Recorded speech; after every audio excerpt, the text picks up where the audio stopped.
Naniniwala ka ba sa death wish? Yes, B. Yung death wish, yun yung mga kahilingan ng ating mga mahal sa buhay bago sila pumanaw. At alam nyo ba, bago pumanaw ang aking lola o kaya nanay kung aming tawagin, ay nagbigay siya ng death wish. Bago ko i-reveal kung ano ang death wish ng aming nanay, ay gusto kong pasalamatan lahat ng mga dumalo nung aming inihatid sa huling hantungan ng aming pinakamamahal na nanay.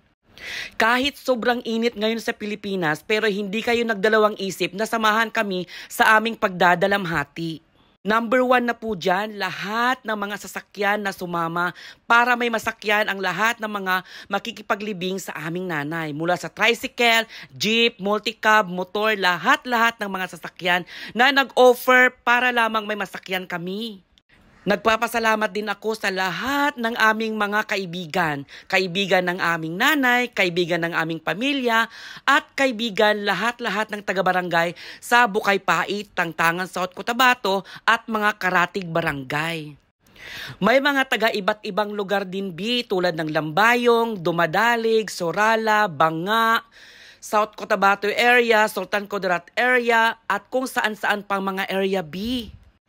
At alam nyo ba na meron din kaming nakilalang relatives na hindi ko pa nakikita mula noon. At nagpapasalamat ako dahil dumalo din sila. Nakaka-overwhelm talaga dahil maraming nagmamahal sa aming nanay. Hanggang sa kahuli-hulihang sandali ng kanyang buhay ay kaligayahan ng kanyang mga apo at anak ang kanyang iniisip. Kaya ang death wish niya B ay ice cream at lechon. Kaya noong libing niya B ay hindi ako nagdalawang isip para ibigay ang kanyang huling kahilingan. Yes, B. Bumili kami ng ice cream. Sobrang mapagmahal at maalaga ang aming nanay. Kahit minsan, hindi ako nakatikim ng palo sa kanya. Kaya hindi ako nagdalawang isip B na ibigay talaga sa kanya ang kahuling-huling kahilingan niya na magpakain ng ice cream. 2 tubo nga ng ice cream ang aking binili at kitang-kita nyo naman B, ang saya ng mga bata. Yes B, hindi lang bata ang masaya, kundi lahat-lahat ng umaten sa libing ng aming nanay.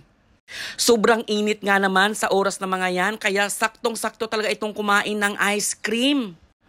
Kaya nga naman, itong pinsan ko na si G at ako ay biglang naging vendor ng ice cream sa araw na yan. At alam nyo ba, ang 2 tubo na yan na ice cream ay kinulang pa?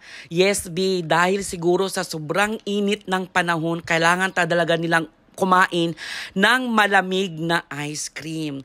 Thank you so much, Nanay Lola, Linda, dahil sa iyong kahilingan, naging masaya tuloy ang mga bulilit.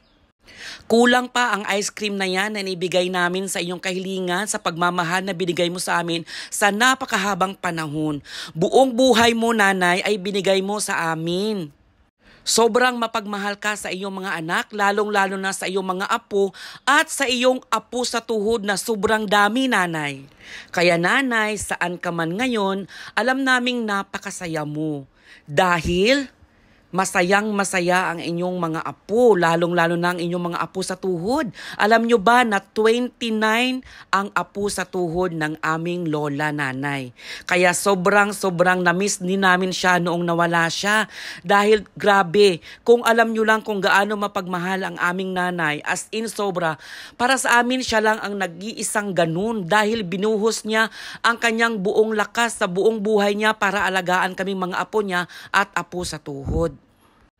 Kaya nanay, pasalamatan ko din lahat ng aking mga pinsan, lahat ng aking mga pamangkin, lahat ng aking mga tita, lahat ng aking mga tito. Maraming salamat po sa inyong lahat, sa inyong pagtulong noong inatid namin sa huling hantungan ang aming pinakamamahal na nanay.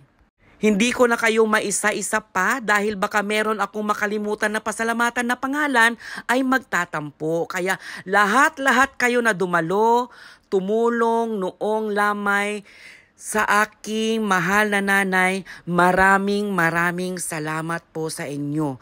Mula sa Apilasio Halipa family, thank you so much sa inyong lahat. Grabe, as in, kitang-kita ko ang pagmamahal sa inyo.